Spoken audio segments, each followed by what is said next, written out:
La Confédération nationale des employeurs du Bénin se porte plutôt bien. Elle se trouve dans sa phase active dans la mise en œuvre des différents partenariats qu'elle a initiés et conclus avec des entreprises, des institutions au profit de nos mandants.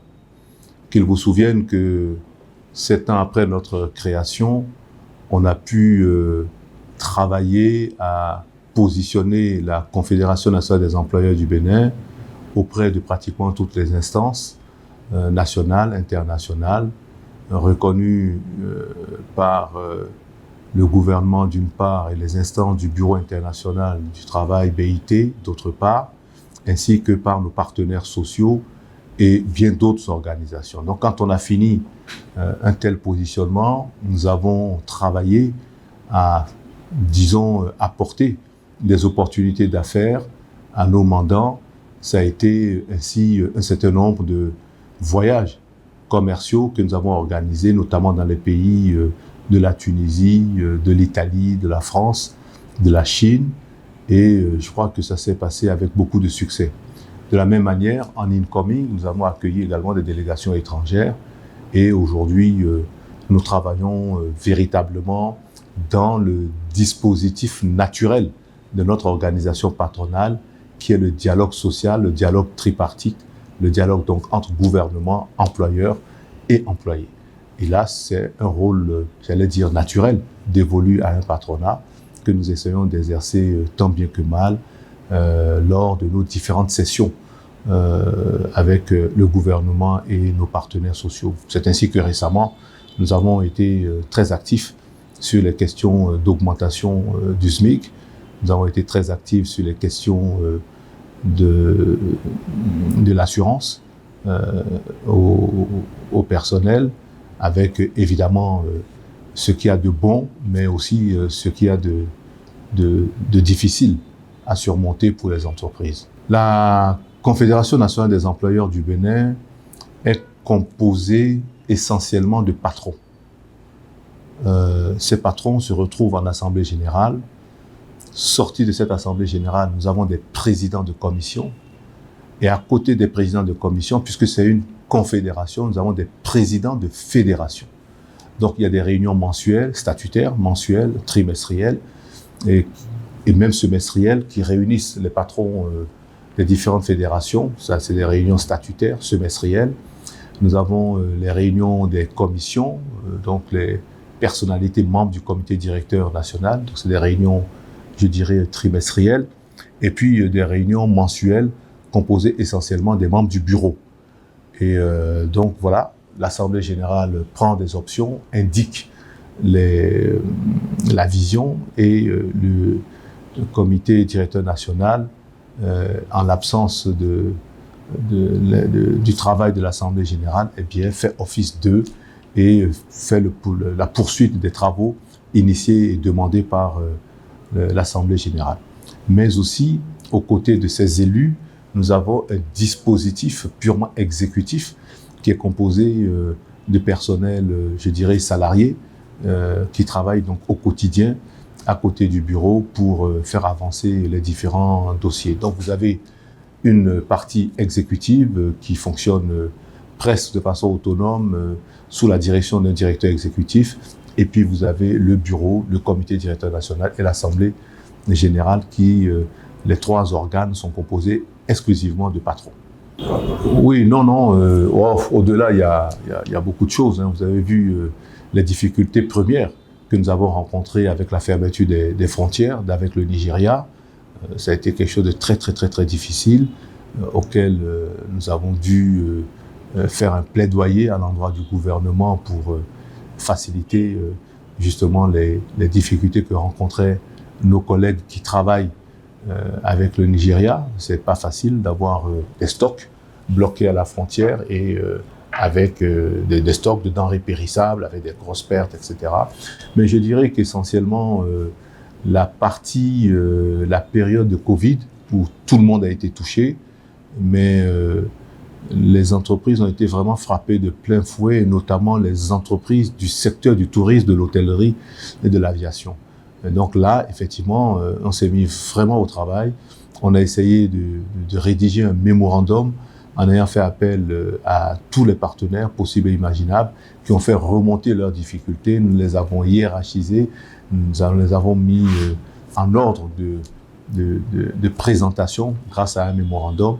Et c'est vraiment avec beaucoup de bonheur que le gouvernement nous a suivis dans les résolutions contenues dans ce mémorandum en apportant une contribution importante de subventions et même d'allègements, je dirais, fiscaux et bien d'autres facilités. Donc ça, c'est des gros challenges sur lesquels nous avons beaucoup travaillé. Nous avons également travaillé, je l'ai dit tout à l'heure, sur les questions du SMIC. C'est pas facile, il fallait faire des enquêtes jusqu'aux plus petites des entreprises pour voir leur capacité à soutenir une augmentation du SMIC, ce qui est facilement faisable pour les grosses entreprises, les moins pour les très petites entreprises. Et vous savez que la Confédération nationale des employeurs du Bénin est composée de toutes les catégories socio-professionnelles d'entreprises, donc des très petites entreprises jusqu'aux multinationales. Et donc, ce travail-là a pris beaucoup de temps. Et voilà. Mais un sujet qui est d'actualité au niveau de la Confédération nationale des employeurs du Bénin, c'est aussi, je dirais, un plan de restructuration avec derrière ça l'idée d'aller vers un plan de financement. Vous voyez que la mise en place, la mise en œuvre d'une direction exécutive oblige à des financements que seules les cotisations ne sont pas suffisantes. Donc, quand on fait appel à des entreprises membres qui font des souscriptions volontaires par elles-mêmes, c'est une très bonne chose et je crois que c'est le lieu de remercier chacun des patrons de ces entreprises qui contribuent. Mais il est intéressant aussi de voir avec d'autres partenaires techniques les possibilités justement qu'on a de faire fonctionner une direction exécutive qui travaille beaucoup dans le sens, je dirais, du partenariat public-privé, qui travaille dans le sens des plaidoyers vers l'amélioration du climat des affaires, sur des questions foncières, sur des questions législatives, fiscales, etc. Donc on a besoin vraiment de personnel compétent, de jeunes, dynamiques, qui sont avec nous. Donc on a besoin vraiment de financer tout ça et aussi de financer des projets. Donc aujourd'hui, pour cette année, nous avons 6 projets qui interviennent, je dirais, sur les questions de jeunesse et femmes, aux questions genre. Nous avons les questions de déréglementation climatique, nous avons les questions de la formation professionnelle, parce que on sait que lorsque on s'investit dans ça, eh bien, ça va dans l'amélioration de l'entreprise. Alors, vous imaginez bien, le syndicat des patrons ne travaille pas que pour l'intérêt des patrons, mais bel et bien pour l'intérêt de l'entreprise. Ce faisant, ils dépendent aussi les intérêts du patron comme ceux des employés. C'est la mobilisation des ressources. C'est franchement, je pense, la mobilisation de ressources pour rendre autonome complètement une si belle organisation que je qualifierais même une organisation d'utilité publique. Si vous voyez où je vais aller, c'est dire que, à l'instar de ce qui est fait avec les syndicats des travailleurs, eh bien, l'État gagnerait également à supporter, à soutenir ces organisations qui, pour la plupart, sont des patrons d'entreprise et leurs bénévolats, parfois, leur sont préjudiciables par rapport à leur propre entreprise. Et donc, on a vraiment besoin d'avoir un personnel qualifié pour faire tourner la baraque. Et là, pour financer ces programmes, comme je l'ai dit tout à l'heure, les programmes d'accès au financement, d'accès au marché, les programmes relatifs à la jeunesse et sur les questions du genre, comment faciliter la tâche à la gente féminine d'intégrer les entreprises et même d'aller au-delà jusqu'au management ou au leadership. Tout ça sont des programmes qui méritent justement l'attention des uns et des autres en matière de financement. Oui, la Confédération nationale des employeurs du Bénin, très vite, grâce à l'expérience de certains d'entre nous, ayant des rapports personnels avec des organisations à l'international, les liens se font assez rapidement, mais on le fait vraiment avec bonne intelligence, parce que c'est des liens qui existaient avec des patronats historiques, donc on n'a pas forcément l'ambition d'aller bousculer tout ça, mais dès lors que l'un des deux patronats en République du Bénin est déjà positionné.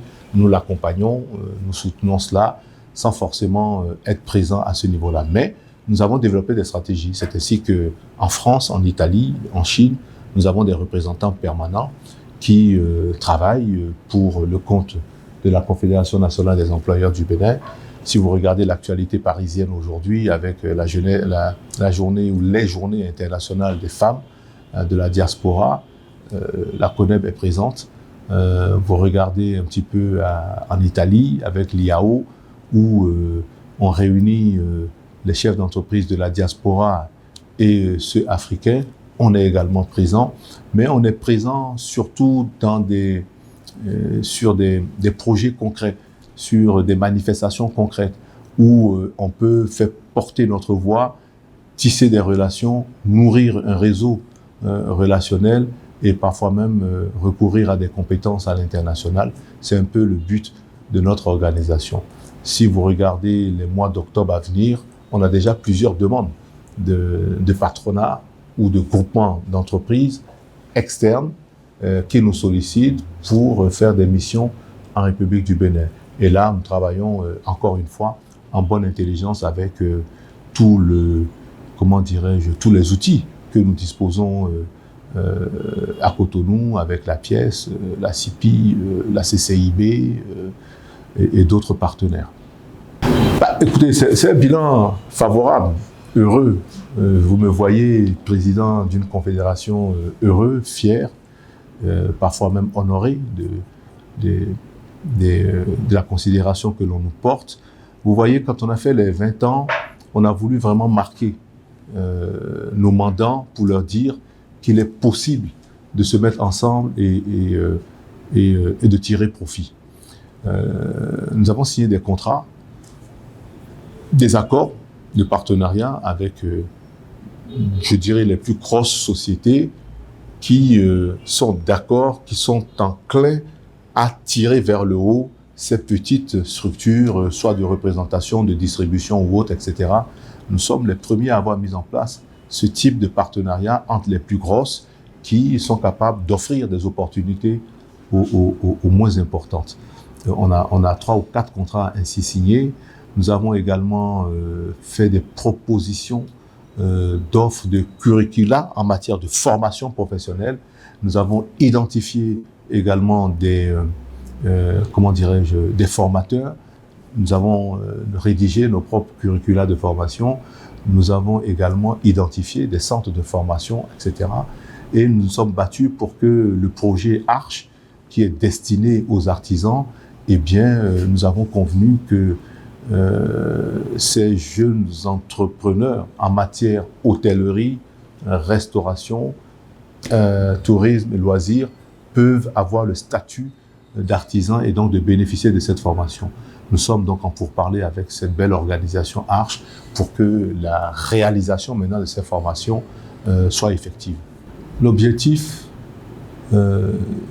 statutairement, on a pratiquement les mêmes objectifs de défense des intérêts de nos mandants.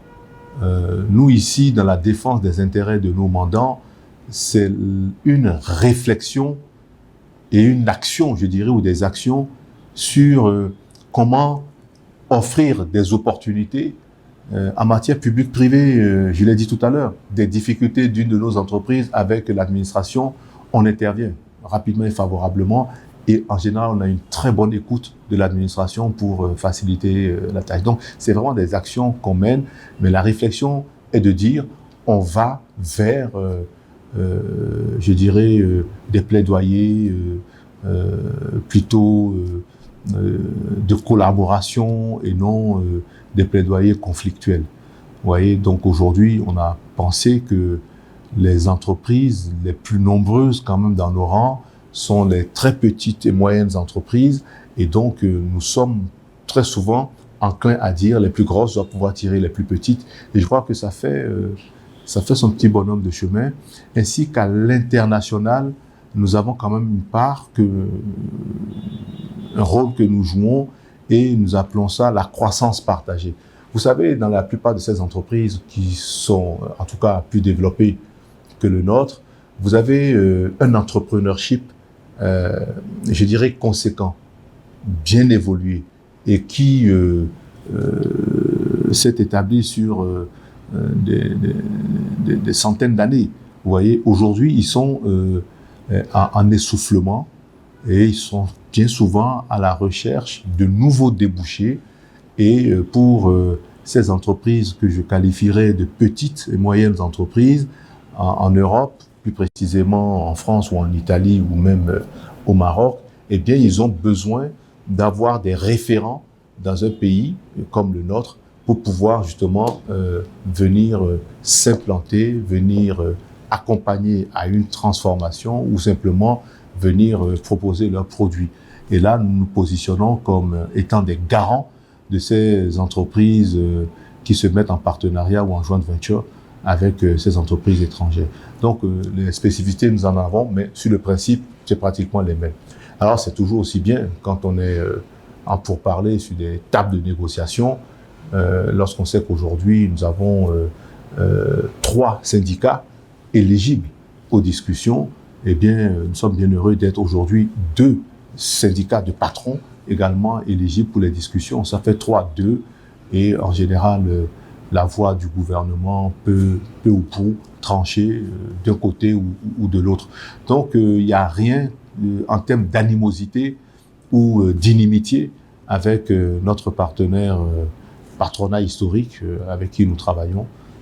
On aurait souhaité avoir de meilleurs échanges ou collaborations, mais enfin, peut-être que notre rythme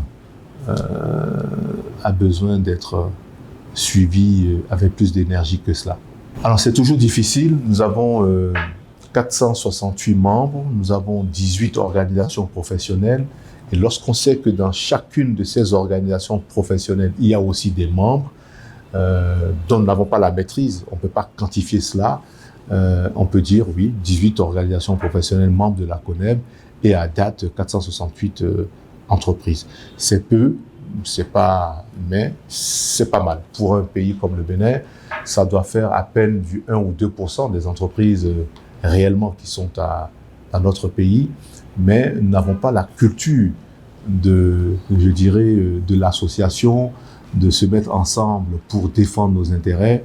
On est toujours content de voir les autres faire quand on est en difficulté et on a du mal parfois à dire, bon ben, on doit pouvoir adhérer, parce que l'adhésion, ça permet de donner une voix à un secteur d'activité que le porte-voix n'a pas et ne maîtrise pas. Donc, quand on adhère dans une organisation comme celle patronale, eh bien, on apporte son idée, on apporte ses difficultés, et puis nous, au niveau du bureau ou du comité directeur national, on est censé répertorier tout ça et construire le plaidoyer et défendre les intérêts à qui il doit, puisque aujourd'hui, l'État nous reconnaît comme porte-voix. Donc, c'est bon à mes chers collègues de s'inscrire, d'adhérer et de s'ouvrir à une organisation comme la nôtre, parce que c'est aussi une opportunité pour vous de faire porter vos doléances. Elles ne peuvent plus être portées, j'allais dire, sans canevas, sans professionnalisme, et nous avons la chance d'avoir 2 creusets. Le nôtre est bien ouvert à qui le souhaite pour défendre ses intérêts.